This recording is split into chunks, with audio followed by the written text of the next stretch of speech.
तो दोस्तों आज हो गया 28 मई 2023। यूपी में देश में सभी ताज़ा बड़ी खबरें लेके आए हैं सिर्फ आपके लिए। चलिए फटाफट खबर शुरू करते हैं। उससे पहले चैनल को अब तक सब्सक्राइब ना किया हो तो फटाफट चैनल को सब्सक्राइब कर दें, लाइक कर दें, शेयर कर दें ताकि इसी तरह की खबर आप हर रोज देख सकें। चलिए शुरू करते हैं आज की पहली बड़ी खबर। नए संसद भवन का उद्घाटन 28 मई को प्रधानमंत्री नरेंद्र मोदी करेंगे, जिसका पूरा विपक्ष बहिष्कार कर रहा है। इस बीच मुख्यमंत्री नीतीश कुमार ने कहा है कि संसद का नया भवन बनाने की आवश्यकता नहीं थी। आज़ादी के समय जो भवन था उसी को और विकसित करना चाहिए था। अलग से नया बनाने का कोई मतलब नहीं है। देश के पुराने इतिहास को बदला जा रहा है। प्रधानमंत्री नरेंद्र मोदी ने नए संसद भवन का उद्घाटन करने से एक दिन पहले शनिवार को अपने आवास पर पुजारियों से मिले और उनका आशीर्वाद लिया। आपको बता दें कि तमिलनाडु से दिल्ली आए अधिनम ने प्रधानमंत्री नरेंद्र मोदी से उनके आवास पर मुलाकात की और मंत्रोच्चारण के बीच उन्हें सिंगोल सहित विशेष उपहार दिए। प्रधानमंत्री नरेंद्र मोदी ने उनका आशीर्वाद लिया और उनका अभिनंदन किया। पश्चिम बंगाल की मुख्यमंत्री ममता बनर्जी ने शनिवार को आरोप लगाया कि भारतीय जनता पार्टी जातीय दंगों की साजिश रचकर राज्य में मणिपुर जैसी स्थिति पैदा करने की कोशिश कर रही है। उन्होंने पश्चिम मेदिनीपुर जिले के शालबनी में एक रैली में कहा कि मणिपुर में जातीय हिंसा के पीछे भाजपा का हाथ था। भाजपा पश्चिम बंगाल में समुदायों के बीच इसी तरह के दंगों को भड़काने की कोशिश कर रही है। मुख्यमंत्री ने कहा है कि राज्य में जातीय दंगों को भड़काने की कोशिश करने वालों को बख्शा नहीं जाएगा। दिल्ली के मुख्यमंत्री अरविंद केजरीवाल ने शनिवार को तेलंगाना के अपने समकक्ष केसीआर से हैदराबाद में मुलाकात की। उन्होंने राष्ट्रीय राजधानी में सेवाओं के नियंत्रण से संबंधित केंद्र के अध्यादेश का विरोध करने के लिए भारत राष्ट्र समिति का समर्थन मांगा है। बैठक के बाद अरविंद केजरीवाल ने बताया कि तेलंगाना के मुख्यमंत्री के चंद्रशेखर राव ने आम आदमी पार्टी का समर्थन करने का भरोसा दिया है। उनका कहना है कि वो दिल्ली के लोगों को न्याय दिलाने के लिए दिल्ली सरकार के साथ है। कर्नाटक में कांग्रेस सरकार ने शनिवार को 24 मंत्रियों को शामिल करके अपने मंत्रिमंडल का विस्तार किया है। इसी के साथ राज्य में पार्टी के सत्ता में आने के एक सप्ताह बाद मंत्रिमंडल के सभी 34 मंत्री पदों को भर दिया गया है। आपको बता दें कि राज्यपाल ने इन 24 मंत्रियों को पद और गोपनीयता की शपथ दिलाई। इन मंत्रियों में 23 विधायकों के अलावा एनएस बोस राजू शामिल है। कर्नाटक सरकार में मंत्री और कांग्रेस अध्यक्ष मल्लिकार्जुन खड़गे के बेटे प्रियांक खड़गे के द्वारा दक्षिणी राज्य में आरएसएस और बजरंग दल पर प्रतिबंध लगाने की बात कहने पर विवाद खड़ा हो गया है। कर्नाटक भाजपा अध्यक्ष नलीन कुमार कटील ने प्रियांक पर पलटवार किया। उन्होंने कहा है कि अगर कांग्रेस बजरंग दल या आरएसएस पर प्रतिबंध लगाने की कोशिश करती है तो वो जलकर राख हो जाएगी। प्रधानमंत्री नरेंद्र मोदी रविवार यानी कि आज नए संसद भवन का उद्घाटन करेंगे। वहीं भारतीय कुश्ती महासंघ के प्रमुख ब्रिजभूषण शरण सिंह की गिरफ्तारी की मांग को लेकर प्रदर्शन कर रहे पहलवानों ने रविवार को नए संसद भवन के सामने विरोध सभा आयोजित करने की धमकी दी है।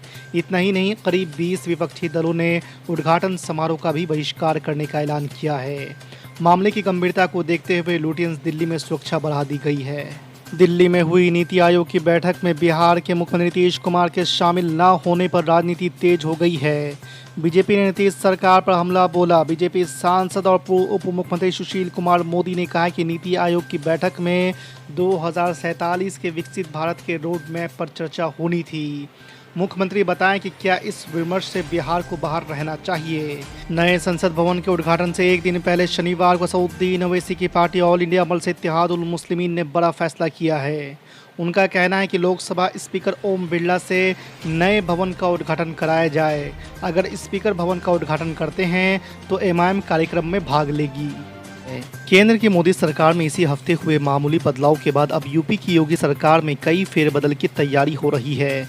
मुख्यमंत्री योगी आदित्यनाथ लगातार मंत्रियों का रिपोर्ट कार्ड देख रहे हैं। उसी के आधार पर कई मंत्रियों की छुट्टियां और कई नए चेहरे को मंत्री बनाने की तैयारी हो रही है। इस बदलाव को अगले साल होने वाले लोकसभा चुनाव से भी जोड़कर देखा जा रहा है। यूपी के कई जिले ऐसे हैं जहां का मंत्रिमंडल में प्रतिनिधित्व नहीं है। ऐसे में माना जा रहा है कि इन जिले के विधायकों को मंत्री बनाया जा सकता है। पंजाब के मुख्यमंत्री भगवत मान को केंद्र सरकार जेड प्लस सिक्योरिटी देने का फैसला लिया है। इंटेलिजेंस एजेंसी आईबी की रिपोर्ट के आधार पर गृह मंत्रालय की ओर से भगवत मान की सुरक्षा में इजाफा करने का आदेश दिया गया है। पाकिस्तान से सटा पंजाब सुरक्षा के लिहाज से हमेशा ही संवेदनशील राज्य रहा है। ऐसे में भगवत मान की सुरक्षा में इजाफा करना अहम है। जानकारी के मुताबिक राज्य में खालिस्तानी गतिविधियों को देखते हुए भी ये फैसला लिया गया है।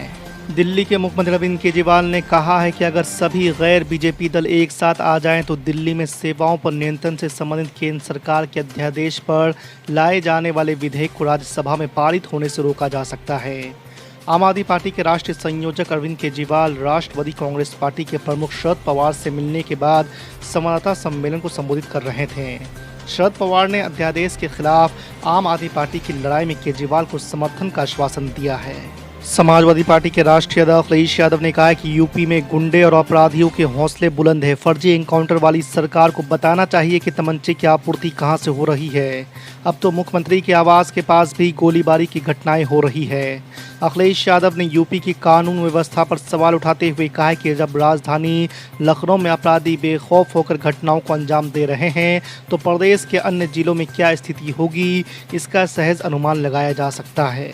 नई संसद को लेकर देश में राजनीति गर्म हो चुकी है। अब इमाम प्रमुख असदुद्दीन ओवैसी ने भी कहा है कि नई संसद की ज़रूरत है। इस बात से कोई इनकार नहीं कर सकता क्योंकि मौजूदा संसद भवन को फायर डिपार्टमेंट की एनओसी ही नहीं है। उन्होंने बताया कि 2019 के लोकसभा चुनाव के बाद पीएम ने एक सर्वदलीय बैठक बुलाई थी जिसका एजेंडा एक राष्ट्र एक चुनाव था। तकरीबन सभी पार्टियां इससे सहमत थी। हालांकि मैंने और सीताराम येचुरी ने इसका विरोध किया था। ओवैसी ने कहा कि हमारा बस इस बात पर विरोध है कि पीएम नरेंद्र मोदी इसका उद्घाटन क्यों कर रहे हैं। हेमंत बिस्वा शर्मा के नेतृत्व वाली असम की भाजपा सरकार को 2 साल पूरे होने वाले हैं। दूसरी वर्षगांठ समारोह के तहत केंद्रीय गृह मंत्री अमित शाह गुरुवार को यहां आयोजित होने वाले एक कार्यक्रम में 44,703 लोगों को नियुक्ति पत्र वितरित करेंगे। ये आयोजन असम में सबसे बड़ा नियुक्ति पत्र वितरण समारोह होगा।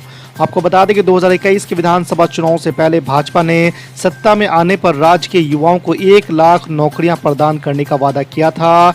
ये नियुक्ति पत्र वितरण समारोह उसी वादे का हिस्सा है। बेंगलुरु में भारी बारिश के चलते 2 लोगों की मौत के बाद कर्नाटक सरकार ने बड़ा ऐलान किया है। इसके तहत भारी बारिश के चलते जान गंवाने वालों के परिवार को 5 लाख रुपए की मदद दी जाएगी।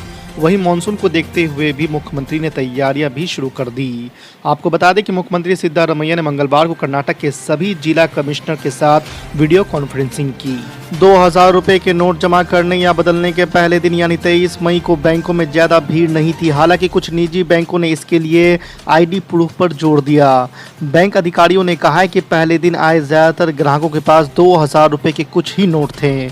वहीं कुछ बैंकों ने हेड ऑफिस से दिशा निर्देश नहीं मिलने का हवाला देते हुए मंगलवार को 2,000 रुपए के नोट बदलने की सुविधा शुरू ही नहीं की। कर्नाटक के उप मुख्यमंत्री डीके शिव कुमार ने राज्य में कानून व्यवस्था को लेकर मंगलवार को पुलिस अधिकारियों को चेतावनी दी है। उन्होंने टॉप पुलिस ऑफिसर के साथ हाई लेवल मीटिंग की। रिपोर्ट के मुताबिक इस दौरान शिव कुमार ने कर्नाटक में पिछले भाजपा शासन के तहत कुछ घटनाओं की ओर इशारा किया। उन्होंने कहा कि नई कांग्रेस सरकार पुलिस विभाग के भगवाकरण की इजाजत नहीं देगी। तृणमूल कांग्रेस और आम आदमी पार्टी ने रविवार को नए संसद भवन के उद्घाटन समारोह का बहिष्कार करने का फैसला किया है। दिल्ली और पंजाब की सत्ताधारी आम आदमी पार्टी ने कहा है कि आम आदमी पार्टी 28 मई को नए संसद भवन के उद्घाटन समारोह का बहिष्कार करेगी। उद्घाटन समारोह में राष्ट्रपति को आमंत्रित नहीं करने के मामले को लेकर उठ रहे सवालों के मद्देनजर आप ने ये फैसला किया है।